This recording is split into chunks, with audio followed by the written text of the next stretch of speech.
एक हथियारा है जिस पर से जैसे ही नजर हटाई जाती है वह पल भर में और भी पास आ जाता है। आज वही हथियारा एक लड़की को अपना शिकार बनाने आया है। इस लड़की का नाम है एम्मा। एम्मा अपने छोटे भाई के साथ घर में अकेली रहती है। उसके पिता ज्यादातर काम के सिलसिले में घर से बाहर रहते हैं। एक शाम एम्मा ताजी हवा लेने के लिए खिड़की के पास जाती है। वह जैसे ही बाहर झांकती है उसे गार्डन में एक अजीब सा आदमी दिखाई देता है। उसके चेहरे पर एक डरावना मास्क होता है जो किसी पुराने फटे हुए बोरे से बना होता है। उसे देखते ही एम्मा के रोंगटे खड़े हो जाते हैं। शुरुआत में एम्मा को लगता है कि शायद वह उसके पिता का कोई दोस्त होगा जो मजाक कर रहा है, लेकिन दिल के अंदर एक अजीब सा डर बैठ जाता है। एम्मा तुरंत अपने पिता को फोन करती है और उस आदमी के बारे में बताती है। फोन के उस तरफ उसके पिता की आवाज अचानक बदल जाती है। घबराए हुए स्वर में वह कहते हैं, एम्मा उसकी तरफ से नजर मत हटाना, मैं अभी घर के लिए निकल रहा हूँ। ये सुनकर एम्मा और ज्यादा डर जाती है यार, लेकिन वह वैसा ही करती है। बिना पलक झपकाए उस आदमी को देखती रहती है। तभी उसका भाई कमरे में आ जाता है और अनजाने में वह भी उस आदमी की तरफ देख लेता है। एम्मा अपने भाई से कहती है कि वह उस आदमी पर नजर बनाए रखे और खुद घर के सारे दरवाजे और खिड़कियां बंद करने चली जाती है। जब वो वापस आती है तो खिड़की के बाहर वह आदमी दिखाई नहीं देता।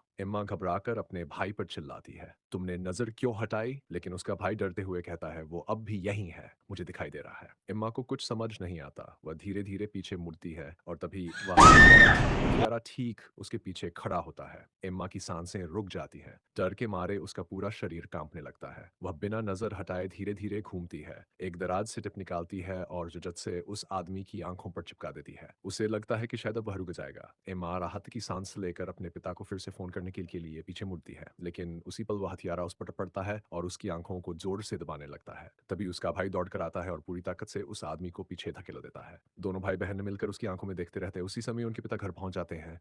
वह पास में रखा एक शीशा उठाते हैं और उसे उस हथियारे की तरफ कर दे देते हैं। जैसे ही वह शीशे में खुद को देखता है वह पल भर में गायब हो जाता है। पिता शीशा तोड़ देते हैं, सब कुछ शांत हो जाता है, लेकिन मन कहता है, पापा एक और आदमी था जिस पर मैं नजर रखे हुए था, लेकिन अब वो चला गया है। पिता गंभीर स्वर में कहते हैं, वो गया नहीं है, वो वापस जरूर आएगा। एम्मा अपने पिता से पूछती है कि आखिर वह था कौन, लेकिन उसके पिता कोई जवाब नहीं देते। कुछ समय बीत जाता है। एम्मा अब काफी बदल चुकी होती है। एक दिन वह अपने कमरे में लैपटॉप पर फोटो एडिट कर रही होती है। वह अपने चेहरे से एक काला दाग हटाती है। थोड़ा सा दर्द होता है। जब वह शीशे में देखती है तो वह दाग वाकई गायब होता है। एम्मा घबरा जाती है लेकिन फिर वह अपने शरीर का आकार थोड़ा कम करने की कोशिश करती है और हैरानी की बात, वह सच में पतली हो जाती है। उसकी खुशी का कोई ठिकाना नहीं रहता, लेकिन यह खुशी ज्यादा देर नहीं टिकती।